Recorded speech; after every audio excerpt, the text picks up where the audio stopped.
Hello Technolovers, TNI dan Polri terus berupaya menangani KKB Papua, kecewa, membelot, dan teror yang terus berlanjut. TNI dan Polri telah melakukan berbagai cara untuk mengembalikan anggota kelompok kriminal bersenjata atau KKB ke pangkuan NKRI.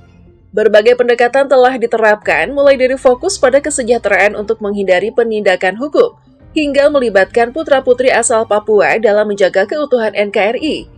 Pendekatan ini memang menunjukkan hasil positif dengan menurunnya minat sebagian masyarakat Papua untuk bergabung dengan KKB.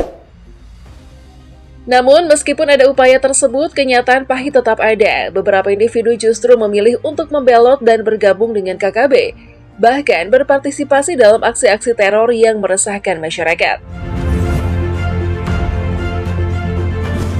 Aske Mabel, mantan polisi yang berbalik melawan NKRI.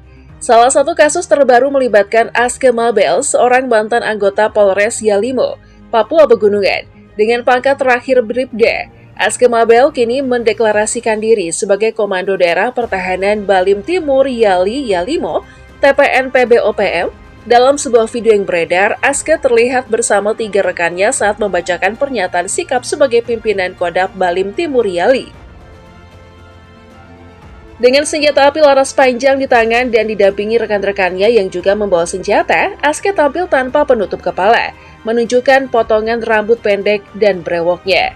Sebelum pernyataan tersebut, Aske telah terlibat dalam kasus pencurian senjata api di Polres Yalimo pada Juni 2024, di mana ia mencuri 4 pucuk senjata AK dan 60 butir amunisi. Aske bahkan sempat menodongkan senjatanya kepada rekannya yang sedang piket. Kasus ini mengundang reaksi keras dari Ketua OPM TPNPB, Jeffrey P. Bumanak, yang mengaku bertanggung jawab atas perampasan senjata tersebut. Saat ini anggota Polres Yalimo masih memburu Aske Mabel dan senjata curian yang diduga diserahkan kepada OPM. Kasus ini menjadi fokus utama dalam Operasi Damai Kartens 2024. Danis Murib, mantan prajurit TNI yang beralih ke KKB. Pada Juni 2024, muncul kabar mengenai penembakan terhadap 2 anggota KKB pimpinan Undius Kogoya yang berhasil ditembak mati oleh Satgas Damai Kartens. Salah satu korban adalah Danis Murib alias Bagabiok Murib, seorang mantan prajurit TNI yang merupakan putra asli Papua. Sebelumnya, Danis bertugas di Satgas Yonif 527 Baladibia Yuda Kodam 5 Brawijaya di Surabaya dan kemudian dipindahkan ke Papua untuk melaksanakan operasi militer. Pada 14 April 2024, Danis kabur dari pos tugas dan bergabung dengan KKB. Sebelumnya, ada kecurigaan bahwa Danis sering membocorkan informasi terkait operasi TNI kepada kelompok TPNPB-OPM. Sebi Sambom, juru bicara TPNPB-OPM, mengonfirmasi bahwa Danis telah bergabung dengan mereka selama 4 bulan. Selama 3 bulan terakhir, Danis terlibat dalam gangguan di Kabupaten Paniai, Papua Tengah. Kelompok yang dipimpin Undius Kogoya diketahui sering melakukan penyerangan terhadap masyarakat sipil dan aparat keamanan. Yotam Bugiangge, dari prajurit TNI menjadi teroris. Sebelumnya dunia yang dihebohkan dengan kabar hilangnya Yotam Bugiangge, seorang mantan prajurit TNI Angkatan Darat yang memilih bergabung dengan KKB Papua pimpinan Egyanus Kogoya. Yotam Bugiangge adalah mantan anggota Kompi C Yonif 756 WMS yang menghilang pada 17 Desember 2021. Sebelum bergabung dengan KKB, Yotam bertugas di Batalion Infanteri 756 Wimane Sili dan sempat membawa senjata SS-2 V1 milik TNI saat melarikan diri. Setelah membelot, Yotam terlibat dalam berbagai kejahatan, termasuk pembunuhan terhadap 11 warga sipil asli di Enduga, serta penembakan 2 pemuda di distrik Dekai, Kabupaten Yahukimo pada tahun 2023. Yotam dan kelompoknya kerap menyerang aparat keamanan dan hingga kini ia menjadi buron Satgas TNI Polri. Pratu Lukius, pembelot dari tugas negara. Pratu Lukius, anggota TNI yang bertugas di Raider 400 Kodam 4 di Ponorogo, juga memilih untuk membelot dan bergabung dengan KKB pimpinan Sabinus Wakar. Pada Agustus 2020 hingga Maret 2021, Lukius bertugas di Kabupaten Intan Jaya.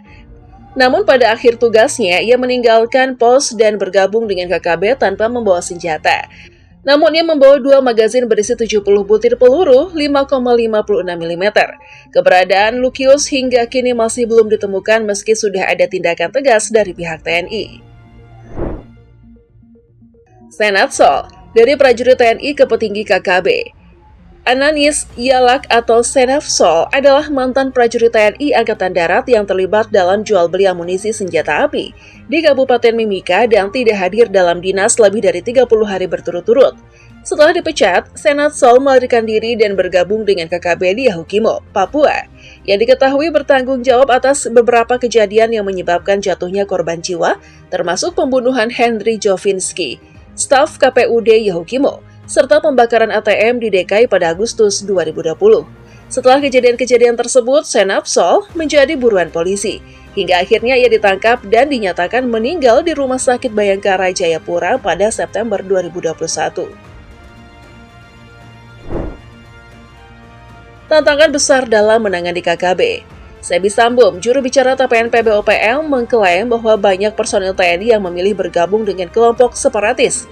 Faktor utamanya adalah bujuk rayu dan sentimen kedaerahan yang salah kaprah, dengan sebagian anggota yang membelot merasa dianggap sebagai pahlawan oleh KKB dan bahkan rela mati demi mereka. Namun banyak dari mereka yang akhirnya menyesal setelah mengetahui kenyataan tentang KKB yang jauh dari gambaran heroik yang mereka bayangkan. Meskipun banyak anggota KKB, bahkan pimpinan mereka yang akhirnya kembali ke NKRI, harapan untuk menyatukan bangsa tetap ada. Untuk itu, penting untuk terus mengedepankan pendekatan multidimensional yang mempertimbangkan sejarah panjang konflik di Papua. Pendekatan perdamaian yang berbasis dialog, keadilan, dan pembangunan kesejahteraan sosial menjadi fondasi yang perlu diperkuat untuk menciptakan stabilitas jangka panjang di tanah Papua.